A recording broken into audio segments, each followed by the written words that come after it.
It's time for AggroChat, the official podcast of the Tales of the Aggronaut blog and stalwart gaming community, where we talk about stuff and things, and the stuff about the things, and sometimes gaming. I'm Belghast, and let's start the show.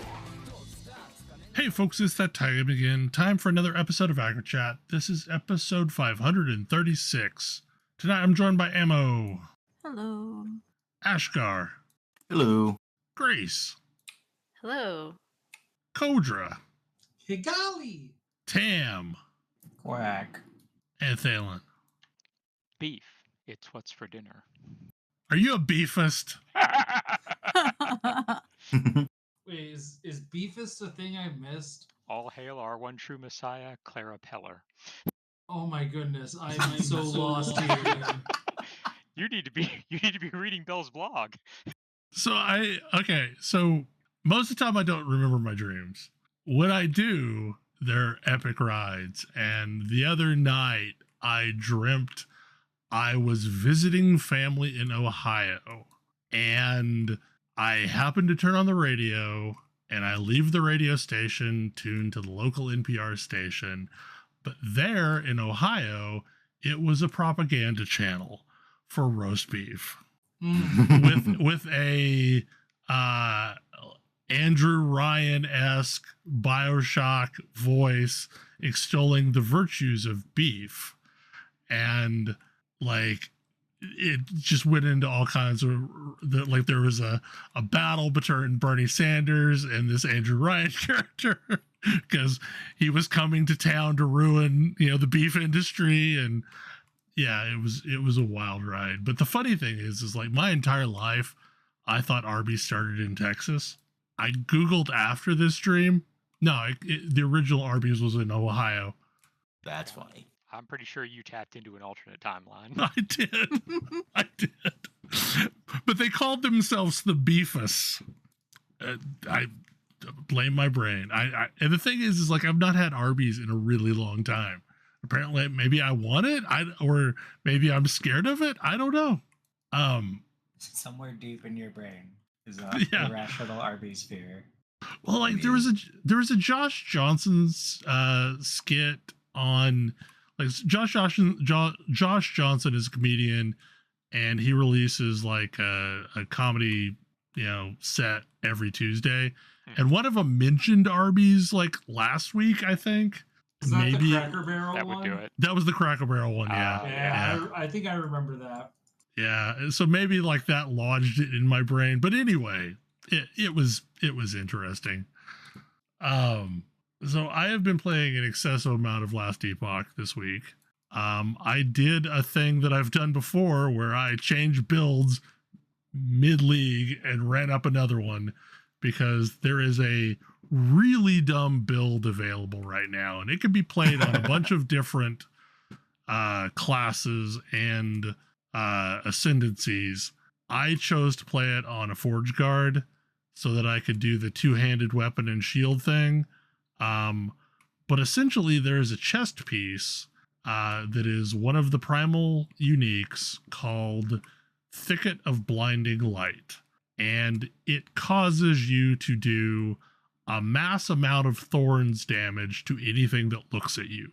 Technically you blind anything that looks upon you, and blinded targets take thorn damage.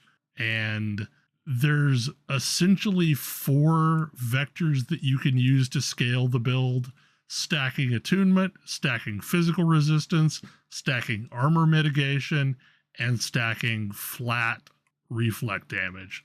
Percent reflect damage doesn't work. And the reality is I have I'm dealing roughly 19,000 damage per half second to anything that is looking at me. And if that is a boss, that is multiplied by 397%. So on bosses, I'm literally doing millions of damage for them looking at me. It is a silly build. This sounds very broken. Yeah, having run with it, I could attest it was. Things just explode as we're running through the map. Right. See, so the goal of my druid build, the one I'm usually not the one I'm playing currently, but the one I usually play is to run through the map and have lightning bolts just kill things as I run through without having to care. But this is way more effective than that. Yeah, it's about half a screen distance that it's nuking everything, but it feels like it's the entire screen just because it's happening as you're moving through the map. Now, this causes some weird interactions, like any kind of a static object that is not a monster may or may not have a facing direction, because it only takes damage from your Thorns aura if it is facing you. So I've had this fun game of trying to figure out what side of a spire is the front side. Some of them do have front sides, some of them don't. The eggs inside of cemeteries absolutely have a front side, because once I go to that side, they will pop instantly.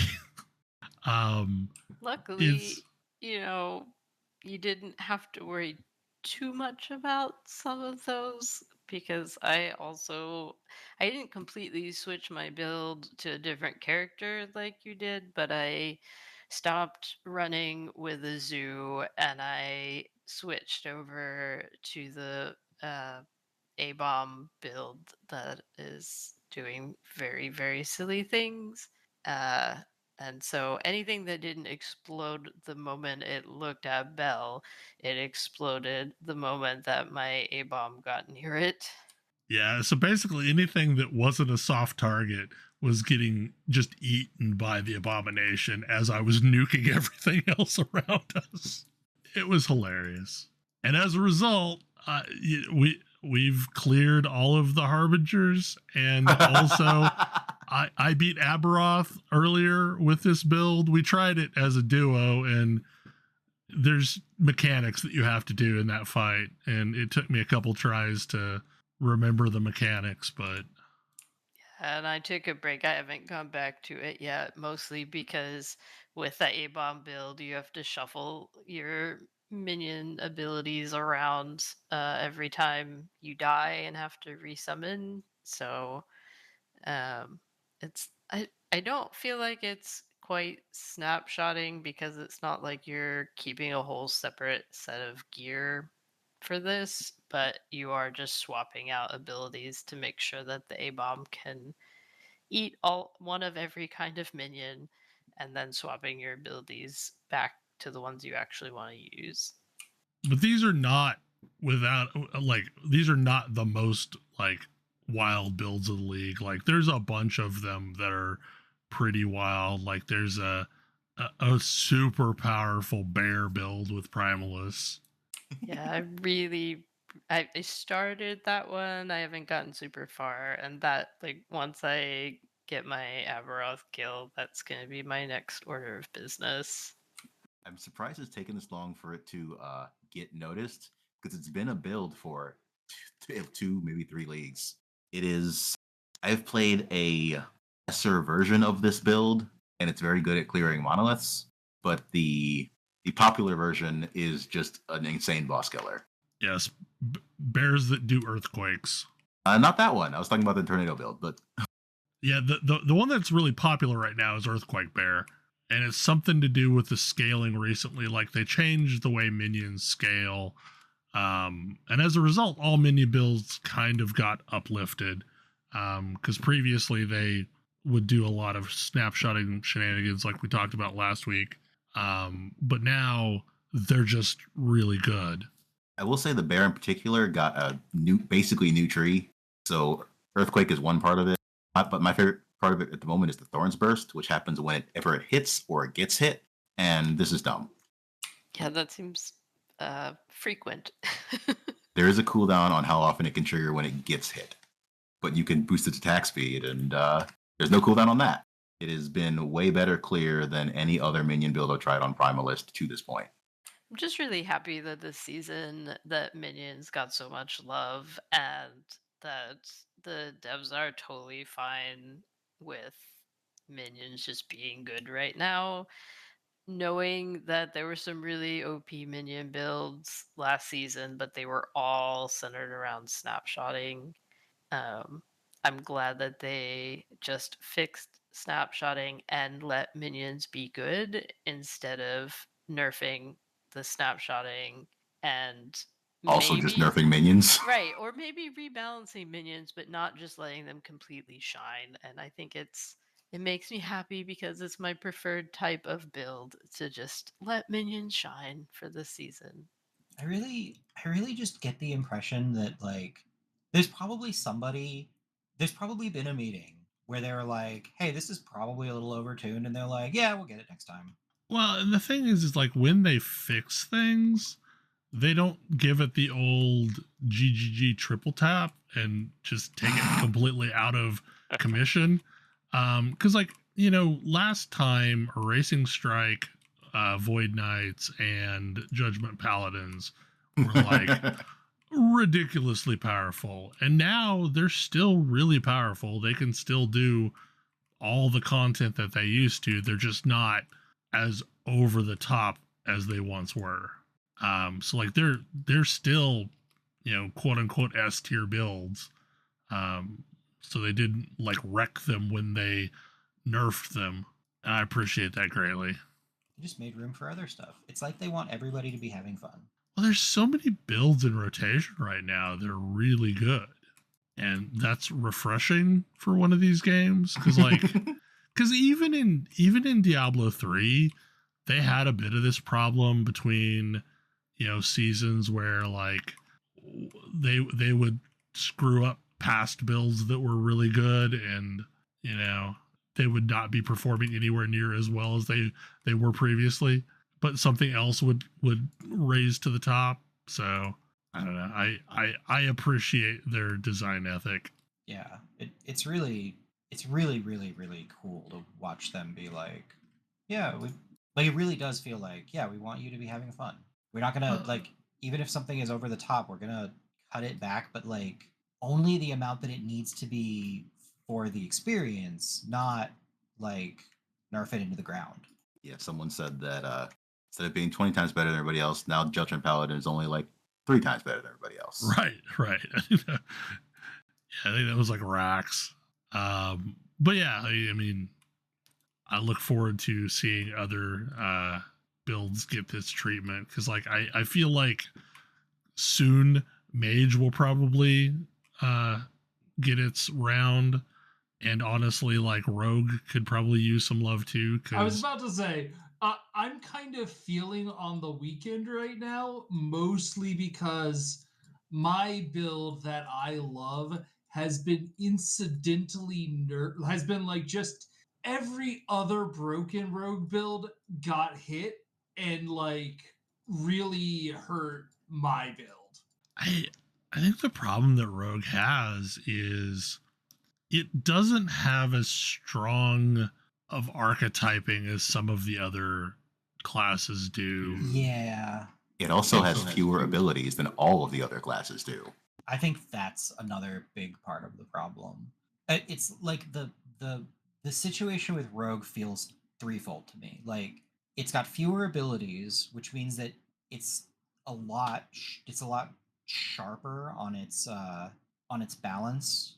But then on top of that, like it gets most of its identity is coming from its ascendancies, and so like it's got just less of a backbone to work from, like especially compared to Mage, where almost every Mage build is using something on the core Mage pretty aggressively.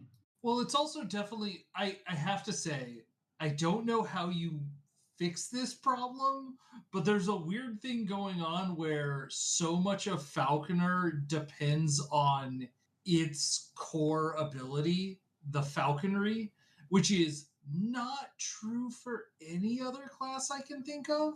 Yeah, that's sort of what I mean by like this is also true because I tried a Blade Dancer, and Blade Dancer's in a similar kind of position. That's sort of what I mean by like the identity of the the identity of the ascendancy is really like is so defining to your build that it ends up being kind of limiting. I guess my point with that is I can envision a bunch of Blade Dancers that don't take is it dancing strikes? Sure. I forget what it's called. It's called Dancing Strikes, yes. And in fact, most of the Shadow, the Blade Dancers I've done don't use Dancing Strike. There's a whole bunch of other ways to build that. I don't see any way you would go into falconry and not specialize your falconer and not specialize falconry. There is at least one other specialization I can think of this, and that's Rune Master. Yeah. But Rune Master, yeah, like, it's definitely true of Rune Master too, but I also feel like the other stuff Rune Master is sitting on is, like, has more to it. Like, I've always felt weak as a rogue until I get my Ascendancy. That's fair, Well, yeah. Like, the base mage class has valuable things in it. Yeah, Many huge valuable things, in fact. It feels like with Rogue, there's not a full kit of abilities for each of the things that rogues can do. Because if you think about it, like rogues can throw bombs, that's a thing. They can fire bows, they can do fast strikes, but none of them feel fully fleshed out. So you end up taking like things that are not necessarily on theme until you get to your ascendancy and can finally get the rest of your class. Yeah. You also have what I would consider some just truly dead abilities. Like, I have desperately wanted to use Dark Quiver. And if you are desperately wanting to figure out how to use Dark Quiver, the answer is don't. Just don't. That ability doesn't really work for what a rogue wants to do. Yeah, there's a few like that where it's just like the builds. The other thing is I feel like the ascendancies the rogue ascendancies are often offering you abilities that replace core rogue abilities, like where you wouldn't want to use both. I kind of feel like rogue honestly needs to be split into two different classes, at least. It's already got an ability number problem. Yeah. I think it just needs to be filled out. Like, Yeah. I feel like there's a ranger thing that it's trying to do and a thief thing that it's trying to do. Yeah, but I that think are- you can. and I think those can coexist. So yeah, those can coexist. Like, I mean, there is definitely Primalist and Druid are doing two very different things, but they're coexisting well. I mean, I'm playing a minion build on Druid right now, so maybe it's not the Well, best that's example. my point. That is Druid coexisting well. Like, you can do that, but like, I can't play a Falcon build on a marksman. Like, part of me wants to say, make the Falcon part of core rogue. Like, one of the first, like, I think that actually solves a lot. I think that's true if and only if it can freaking take damage. Because Falcon being an invincible minion means that you don't need to invest in minion health. You don't need to invest in any sort of survivability for it. And that's normally one of the things that separates like Beastmaster from Druid or Shaman. I mean, I could see that. I could see a thing where it's like Falcon is a baseline rogue thing, but the Falconer is what you take if you want that to be invulnerable. That would work too. Like, you could totally do that, and then it actually opens up some really interesting variations. Yeah, because there are so many things that are like, this helps with your Falcon on other, like, in other trees, and like, you want that identity to still exist. Also, I would just point out that I don't think I have ever intentionally taken minion health on my wolves or raptors build. Really? Because I find wolves in particular die all the freaking time if you don't invest in their health. I don't know. I give them just enough leech, and they do not die. I've had a lot of minion death problems on Druid that I just have not had on Beastmaster, a class Yeah. that has a bunch of minion health built in. Yeah, and that might be just part of it. Is like, I'm always playing this on a Beastmaster, and so my beasts don't die. And so I never invest in that from a item budget perspective. There. But yeah, like, even as a mage, even as a recidivist mage main, I feel like Rogue needs the love patch before I do as a mage. Like, I'm not gonna say no, obviously, but I do feel like Sorcerer could use some survivability help, but its most recent changes definitely brought it up in every other department. I think Sorcerer. I think give Sorcerer really, really good ward on mana spend, and you're probably doing fine. That feels solvable to me.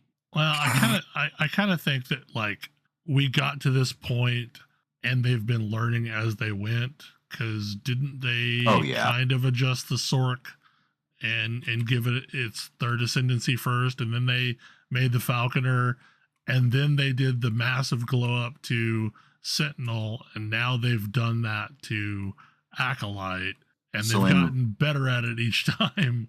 In 1.0, they made Rune Master and made Sorcerer entirely obsolete. Yeah. In 1.1, I want to say, I think they touched up the mage trees to bring them up to par. Sorcerer became playable. It actually became more popular than Rune Master. But it could use a little bit of help, but I think it's still mostly there. I think that's the same patch the Sentinel patch was 1.2, so that was a little later. I don't actually... This is one of the interesting things. I don't think Rogue has really gotten a buff to anything since 1.0. Maybe I'm missing They got Heartseeker. They got Heartseeker, right.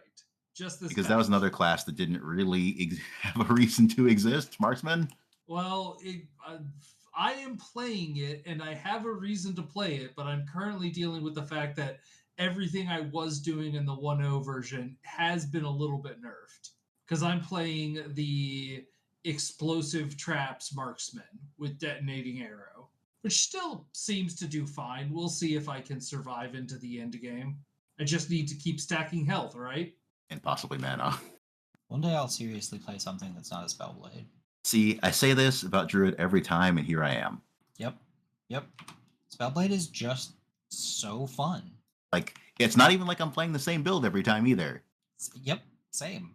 Turns out, like, I think it has problems, to be fair, but it turns out that, what is it, Firestarter? Whatever that fire builder for Spellblade is actually really good if you get over how awkward it is to use. Not Flame Reave, that's the good one. I don't Flame know Reave what is the it's good called. one. Firebrand, yeah. Turns out, it's real strong. If you, again, you've got to deal with the fact that it's painful and kind of annoying to use, but it's good. So something tangential to Last Epoch, one of the problems that I have, especially with minion builds, is I lose my cursor all the freaking time because there's really no option to improve the visibility of your cursor in that game. But like that's a thing that happens in a lot of games where you can't really control the cursor. And I have started using something called YoloMouse that is like $4 on Steam. It's a thing that runs in your system tray that allows you to overwrite your mouse cursor, and you can make it look like whatever you want. I'm using a giant green arrow so that I will never lose it on the screen again. It is not the most aesthetically pleasing thing, but like it's real functional. I am very happy that I have found this thing because it makes a lot of these games more enjoyable when you're not risking losing your mouse. I mean, you could always play with a controller. I am No. so happy that controller support. Like, I can enjoy these games now, finally again, and it's so nice that controller support is just like de rigueur.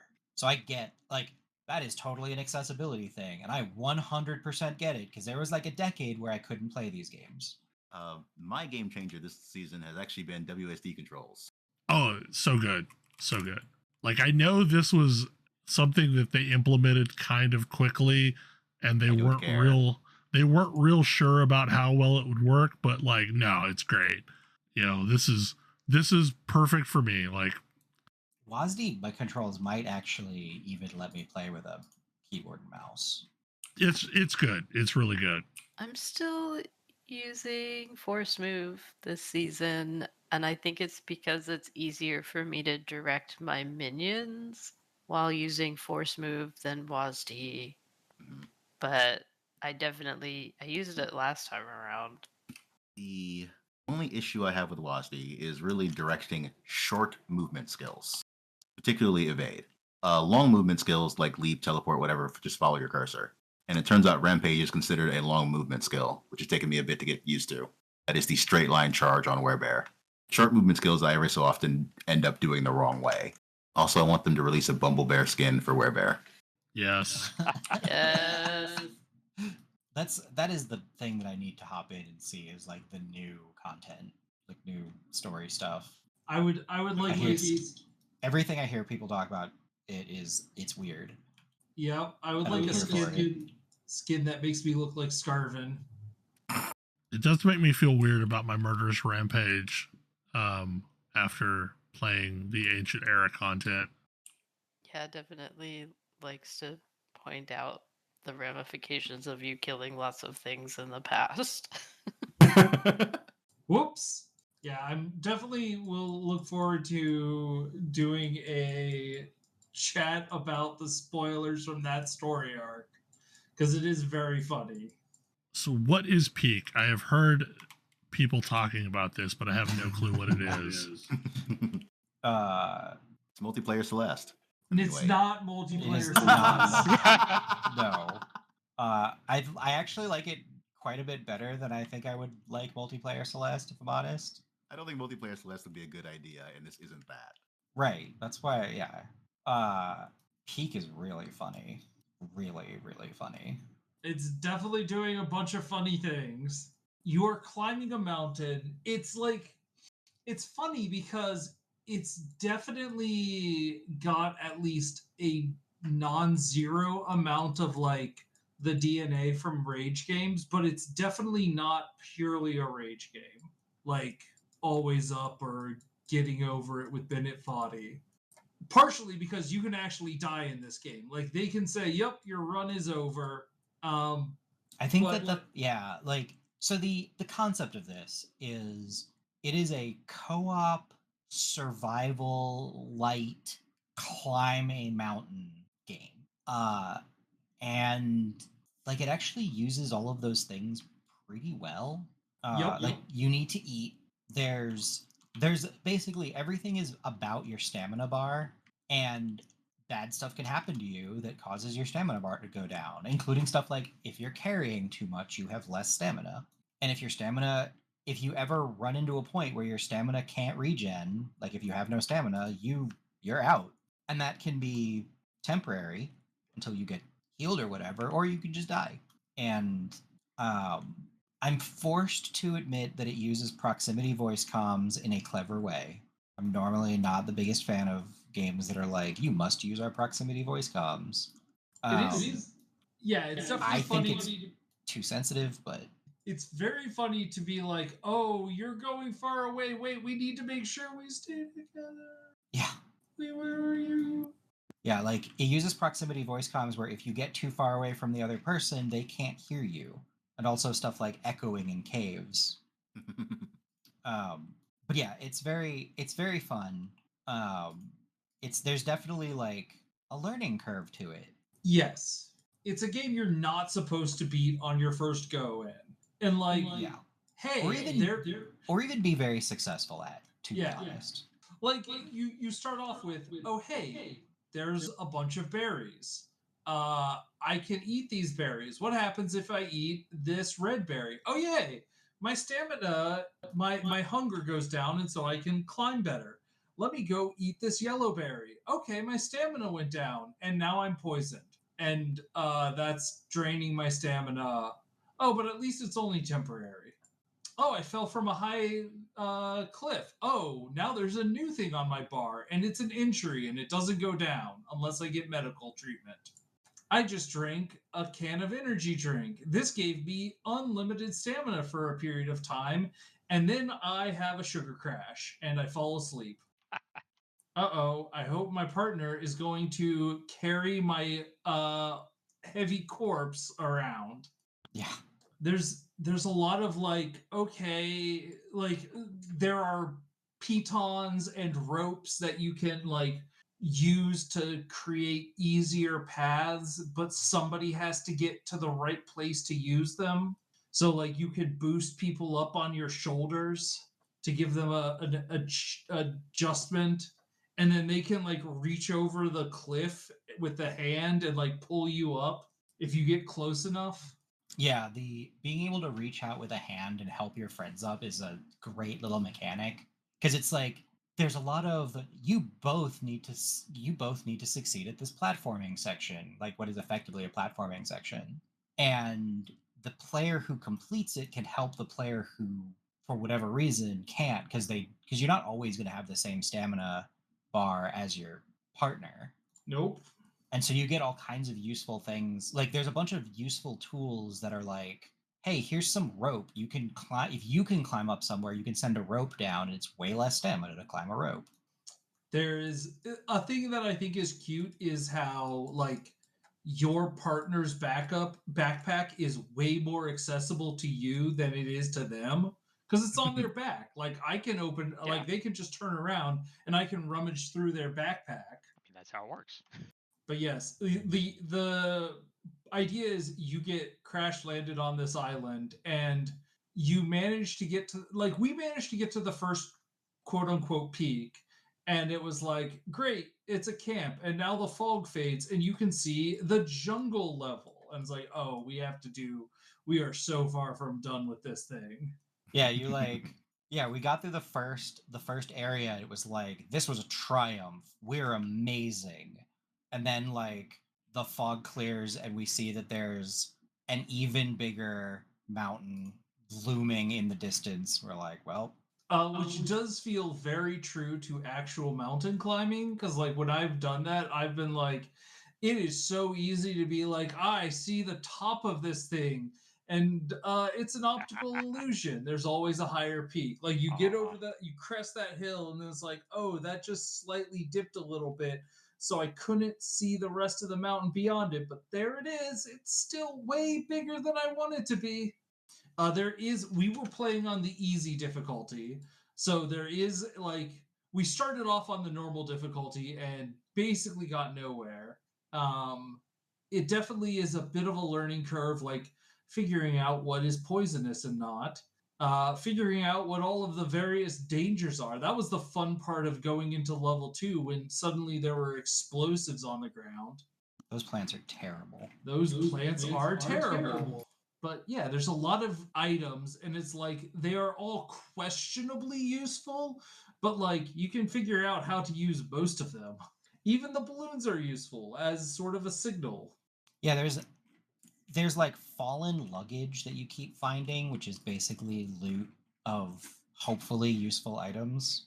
And the items that you can get vary hugely. I think that the party cannon is the one that I'm like, what do we do with this? I mean, it very clearly seems to suggest that maybe you should shoot someone out of it, but we were never brave enough to try that.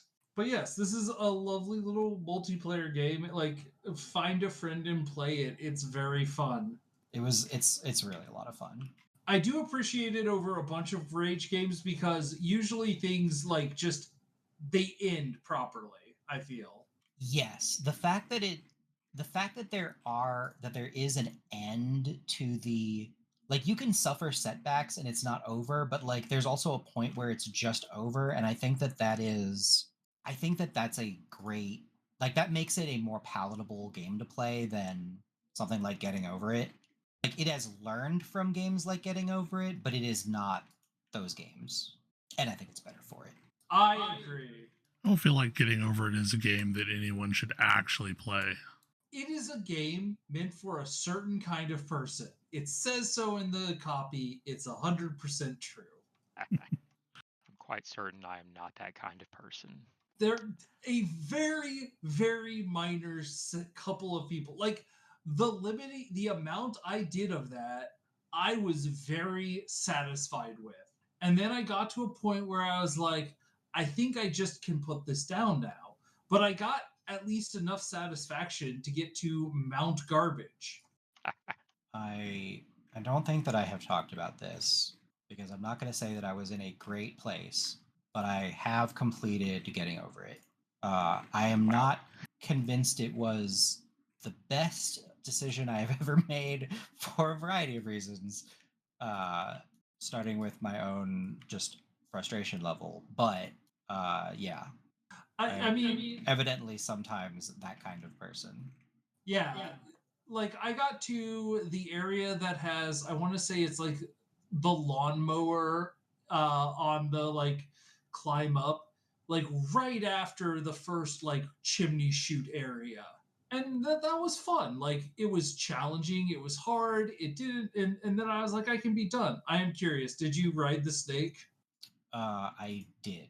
I'm sorry. Yep. Yep. Sure did. I learned a valuable lesson about trust. You should not give it to a game designer like Bennett Foddy. That does sound like the lesson. And then I'm over here like, when QWOP came out, I played it for about 15, 20 minutes. Then I was done. That's also That's reasonable. correct. I think that's a correct choice. It's a correct choice. QWOP is a toy, and when you are done playing with the toy, you set it down. And this is the healthy and correct thing to do. But it does kind of feel like if an example, like if Bennett Foddy's getting over with Bennett Foddy is kind of like, you know, the first Kaizo Mario game versus the like Kaizo Mario games that are getting made now, which are designed to actually be fun. Unlike the first Kaizo Mario game, which was not designed to be fun. Yeah. Designed to specifically grief the person it was directed at. And like that definitely set the tone for the Kaizo creation community, but like that is all very historical now. And most games that are popular now are also fun. And Peak, I think, is a really good example of the things that these games are doing can be fun. Like it's my controversial game dev take is you can make anything fun. Like any game mechanic you can make fun. It's just a matter of tuning. And like I think that this is a great example of that. I feel like I still disagree with you here regarding a few things like experience loss on death. Like, and I think that it's one of those things, like, I think it's possible to make that fun. It just has to be a game that looks very different from what it would probably look so different that you'd be like, I don't really think that's experience loss on death. It's like, well, I mean, in a way, in many roguelikes, you lose all of your experience on death. Right. That's true. I mean, yeah, like that's sort of what I think about. I mean, Souls games. Plenty of people do like Souls games. That's like true. I could see a scenario where if you take a death, you lose experience. You also get sent into a special dungeon that you only get access to if you've lost experience, that happens to also be fairly rewarding in gear to help buff your character so that you won't die the next time. So, funny story about that, and kind of a crossover between the roguelike thing. Pokemon Mystery Dungeon, the first one, and also as a result DX, has a particular sequence in which you are isolated from your normal support structures. During this sequence, they send you on, one of the options available is always this really short area that almost always generates a lot of shops, tons of items on the ground, but it's really short. It doesn't advance you in any way toward the plot. But if you're struggling with the one that does advance you, you just can do this until you do get there. Yeah. I do, and I do have one exception to my otherwise hardline rule, which is I don't think you can make open world PvP fun for people. Yep. You simply cannot do it. I do agree with you there. You can waste billions of dollars trying, and they have been wasted. But oh no. It's definitely been tried quite a bit. It's been tried many, many times. Far too much. And you can make like you can carve out a little niche for yourself, but it's a little niche. To a certain kind of player, that is fun, but it's never going to be fun for everyone, or even a lot of people. It is very, very. It is going to be next to impossible to make that fun for enough people to support anything other than a very, very shoestring design budget or dev budget. And as long as you accept that, you can make Tarkov or Rust or whatever. Brendan Green's Fire Ravine. I don't even think that counts. I also don't really think that counts. That's like saying Call of Duty is an open world PvP game. Some of the Battlefield games have almost gotten there. So I did forget my one Peak comment. Your characters are absolutely silly looking. Yep. And one of the reasons that Kodra and I died like embarrassingly early is because I hadn't actually seen his character, but when I was climbing up a sheer rock face and saw his character's face for the first time extending a hand out to me, I started laughing so hard I misclicked and fell to my death. The characters are very silly. They're incredibly silly. They're just like bizarre little expressions. They move in like funny blobby ways. The combination of confusion and mild anger on Kodra's character's default face just sent me down a fall to my death. Would play again. So Path of Exile 2 released a new season or league on Friday, and there are MTX if you get through the first act. Also, it is free to play right now for anybody to try out, and I don't know that this is the best season to showcase the game, but It's probably better than the first one. Have they Probably. had a good one?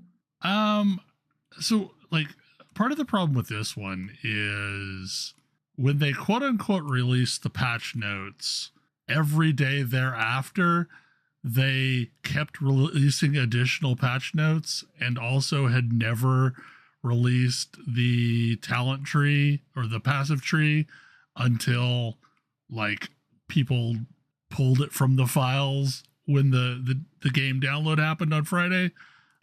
And there were some significant changes. Also, They like just didn't patch notes.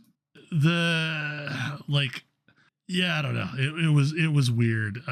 Like moments before the thing went live, I found out last minute that they bricked the thing I was gonna play. Nice. So That's always fun. They removed a bunch of gems that were previously in. So like devastate support was a thing that you could put on an ability to make it break armor, and then you could chain that with armor break explosion to actually make abilities that didn't do enough damage. So that's all dead in the water. Like you basically have to play Warbringer if you want that mechanic, which is one of its ascendancies is breaking armor. There were just a bunch of things that just like don't work anymore. So folks are adjusting to it. But like it just seems weird to me to quote unquote release the patch notes if they're woefully incomplete. But I got through Act 1 and I got my MTX. I don't know how much more of it I will play. I was back in Last Epoch today. I was about to say, was the short of the changes, the unpatched note changes, more nerfs? Yeah, it's significant nerfs. Like they have a thing up on their site that says buffs to all classes. Like no, like okay. They think they can slide it by you if they tell you they're buffing it. Yeah, like because clearly the problem is player perception, not the feeling of playing this game. Right. Yeah. You only think you're not having fun. I really feel like they're getting a little too high on their own supply there. That is nothing new. So earlier today, like it's changed a little bit, but earlier today, 51% of all players were playing Lightning Arrow Deadeye. That seems healthy. Yeah. Like and That's a lot worse of than a PV1 number. I mean, a lot of streamers have already had to re-roll entirely because the thing that they were going to play just doesn't work. So yeah, like it's been an interesting start of a league. I really am excited for the patch notes that nerfs that into the ground. Because clearly the one thing that works, yeah. Yeah, clearly the problem is that Lightning Arrow Deadeye is too strong. If 51%, like, and you know what the worst thing is? That's probably kind of true, but like like everything is too overtuned, and so the only thing that can survive is just probably got something that's out of band from their like intended vision. Right, and it's been that way every season so far. There's been one class that is played more often than anything else, And it's because it's the one thing that's working.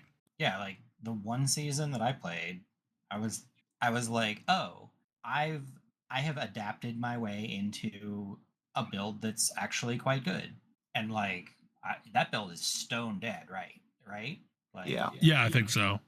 like that could not be allowed, and it was like it was a lot of frustration to get there, and the frustration was enough that like the experience was just sort of tainted for me. But by the time it was online, I was actually having some fun with it. Right. It was like, okay, yes, it took 80 levels and a lot more annoyance and like me rage quitting a game because the numbers were bad than I would like, but I did eventually get to a place where it was like, oh, that was actually kind of fun. Too much fun to live. Yeah, and I just don't know what the vision is, because it's clearly not what people actually want to play. Like I think the vision is they really want you to hit 3 or 4 abilities to make a combo. Sure. I'm cool with that. And that can be good. That can be fun. I'm having a lot of fun with that in Last Epoch right now. Right. Yeah. That's what I do all the time in Last Epoch. One of the reasons I like it better than PoE 1, because it's not like, oh, press one button. The problem is do I need, like, how many times in a row do I have to hit this specific combo, and how many times does an enemy have to hit me with their basic melee attack before they've won? Because like my experience with that game was actually trying to be a combo build is terrible. Yeah. Because you're not given enough time to set up the combo. No. Yeah. And then you're killed because you didn't dodge the must dodge ability. Well, I mean, it's doing the classic choice. Do you complete your combo or do you dodge the ability? And But if you dodge the ability, you just don't ever do anything other than dodge. Yeah. Like the only builds that feel fun in that game are the builds that are dealing overwhelming amount of damages to trivialize the encounters. Yeah. Well, because trivialize in that game is not like trivial, ironically. I don't know. Supposedly SRS is functional again, so I may at some point try that. I had fun with that during the first league. I am not going to be interested in playing this game until somebody I trust tells me that they made it fun again. Same. Yep. I want to at least get far enough to play with the market system and see what I think of that. But that doesn't unlock until you've gotten to Act 4, the new act. Nope. That sounds like it's too late. Yeah, so like it was hell for me to get through Act 1. Like I was not having fun. So we'll see if I find something that I do have fun with, because I have like I think a tolerance for frustration in these games that's higher than a lot of people. So A little bit. I mean, also, everyone is very excited about the new market system, but boy, does it still seem like it has way too much friction than it needs to. I don't know. Maybe I stand I'm by that it just needs to have spoiled. an amount of friction. yeah, the friction is there trying to keep it from being automated so that, RMT sites are using it. I mean, I do understand that, but I don't know. It doesn't matter because I will never engage with it, because buying things from other people is not why I play that kind of game. But it's Yeah. just still definitely more friction than I will engage with for sure. Yeah, I mean, I think it's worlds better than what exists right now, and I've played an MMO that had a very similar system and it didn't bother me. The brokerage system in EverQuest 2 was pretty similar to the way that this is working. To like they eventually changed it. Well, technically I don't think they ever changed it. You just have to pay a tax to get the item delivered, or you could go to the person's house and actually buy it off their broker and skip the tax. So that's why I often went to the person's house. But but that required you to actually traverse real space. Yeah, I had to traverse real space. I had to go to a capital city and go find the housing district and go find the instanced, like that was an instanced housing game, but also then find the person I was buying from in the list on the door. It was more fiddly than this is going to ultimately be, because like this just teleports you straight to the vendor. Well, and also it's not trying to be a persistent world. Right. There's a certain amount of bullshit that I'm willing to accept from a persistent world. I will say though, there is a part of the ARPG experience that feels different without trade. Because like in Last Epoch, there's a lot of items that are no longer interesting to me because it's not exactly the thing that I need, but might have been interested in a trade economy because it would have been a thing that I could then sell to go buy the thing that I needed. But also, like, I don't particularly like the trade economy in Last Epoch. There's a reason for that. It's poorly It's not very implemented. good.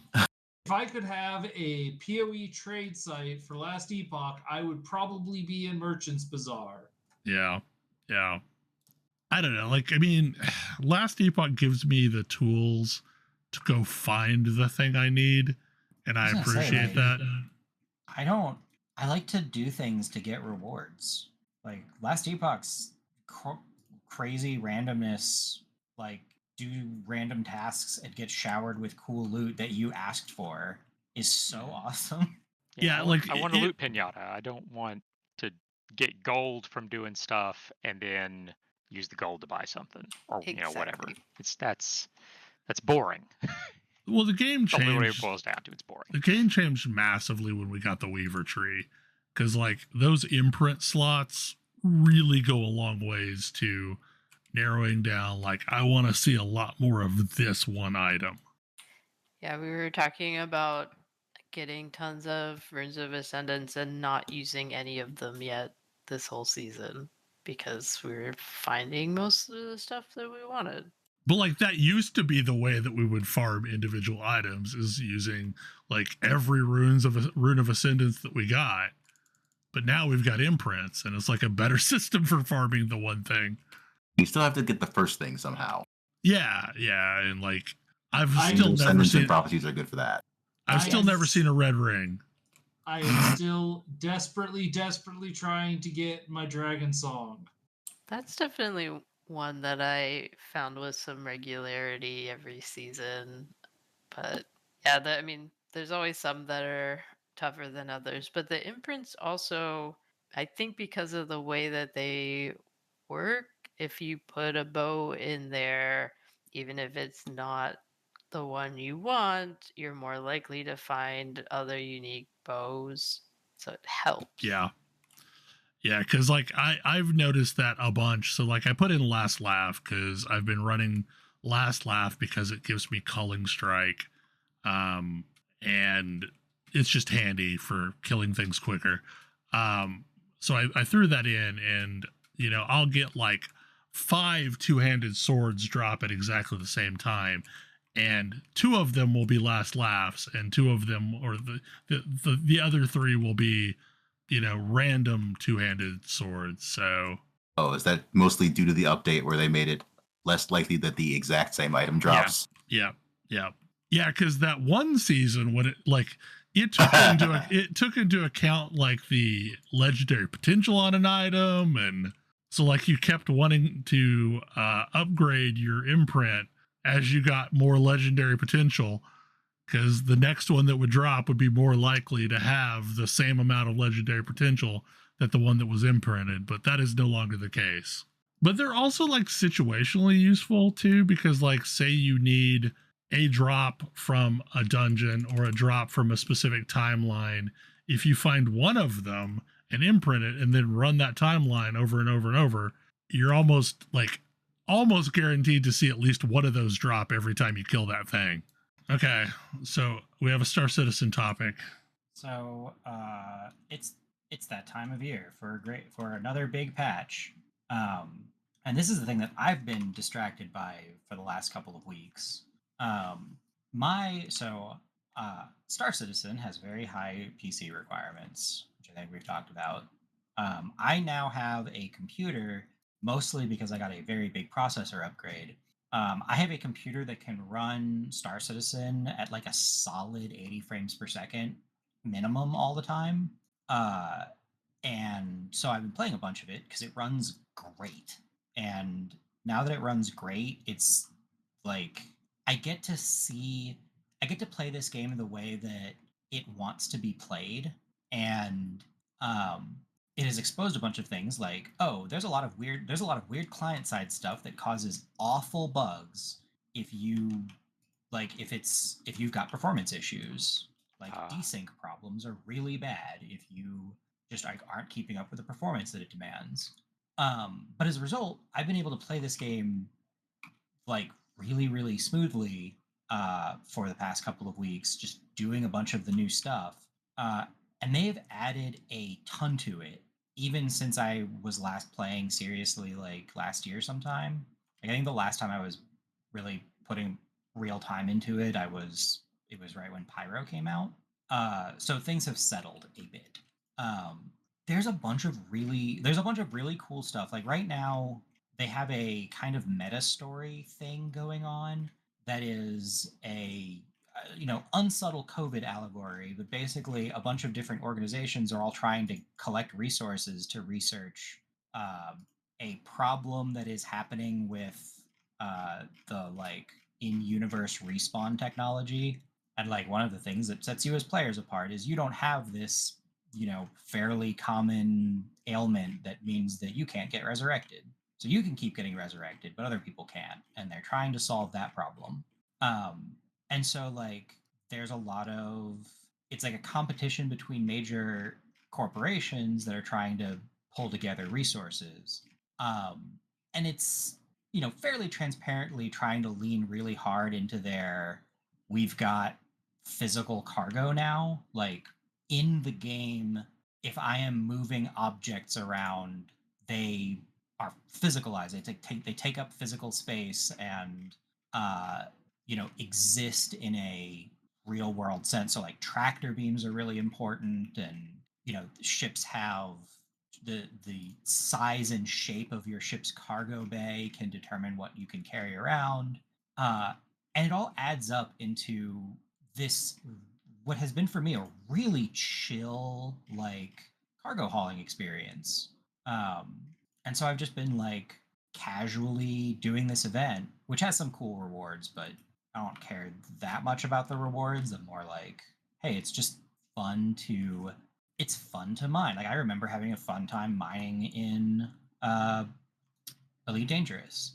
And this has a similar like, oh, you can do a neat thing where you can get a small group of people and haul cargo, and you can be really, if you've got like a plan and a team, like you can be really efficient at moving this stuff around, and that it's actually fun for something so mundane and like is pretty chill. I can do relatively chill versions of this. I'm currently doing the like slightly more exciting version in which they have probably 10, I think it's 10 different missions, all for different different players. Like what do different players want to do? And the sort of thing that it's doing is like, hey, do you want to defend a cargo ship? You want to be a combat player? Defend this cargo ship. You want to be a like a hauler? We need you to carry this around. You want to be a you know, do you not have a cargo ship, but you do want to help out cargo hauling? Well, here are ships that are like lost or derelict that have cargo in them. Like, go fetch them. And you can do that in a variety of different ways. And all of that just sort of comes together in a, actually fairly fun, do you want to just mine materials yourself? Yeah, you can go do that too. And so they have this like game-wide event that's kind of stress testing their whole cargo system, but is also giving you a bunch of different ways to do it, and it's fun. I've been having like, even though it's not like the fanciest thing ever, I've been enjoying, seeing the whole thing come together. Sometime here soon, they should be going into their yearly, hey, this is what to expect from next year. And they've been pretty good about getting about 75% of that. It is also, because this is a cargo hauling and therefore primarily PvE event, and it is forcing a lot of conversations about their open world, which I think is good. They need to do that. We'll see where they land with that. But they also just released the PvE dungeons. Interesting. They're ground combat focused, group recommended PvE, abandoned research labs, and you're going in there and fighting off pirates and monsters and stuff for rare loot, which I have not had the chance to do yet, but is on my list. It looks really cool. They're pretty well received by the community, and they're designed well enough that after the first few days of people being annoying and crappy about it, it's not there aren't people finding ways to grief other players with it to the extent that there were the first week, which tells me that both it's good and cool content in its own right, and also that it's hard. It is sufficiently challenging that players aren't even your PvP tryhard players are not spending their time trying to kill other players around there because it's too dangerous for them. It's actually risky for them to do so. So they got something right ish. So that's going to be a thing I'm interested in trying out.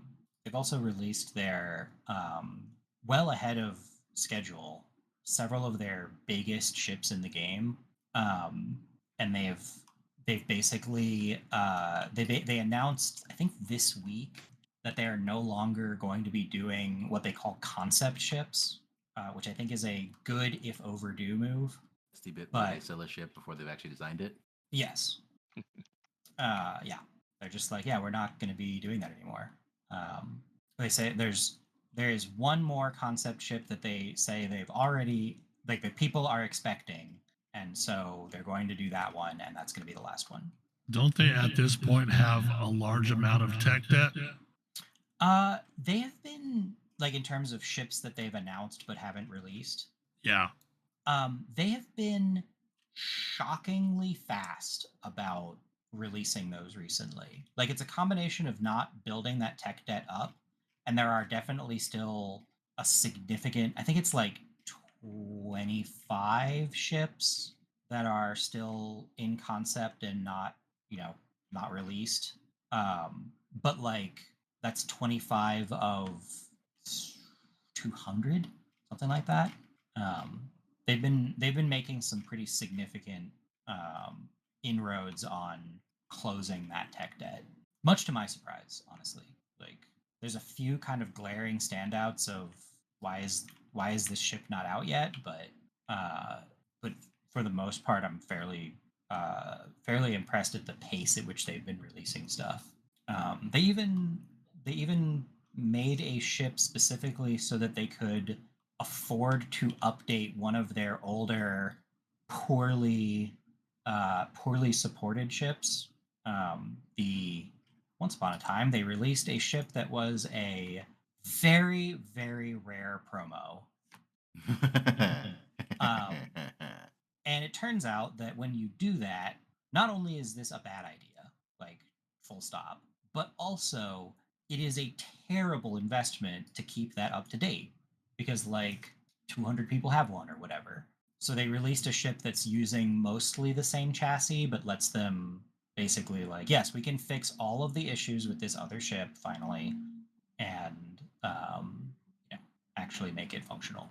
So we're still not at a point where I would say I am ready to recommend that other people play this game, unless you're just absolutely slavering for something in the space, but I think that it's at a place where I can see that in the near future. Like there's a point I can see a point in the next like year or two where I might say like, hey, actually they have released, one or two key major things that make me say like, hey, actually this is a game worth picking up and giving a shot to, outside of, like, as mentioned, if you're a sicko like me.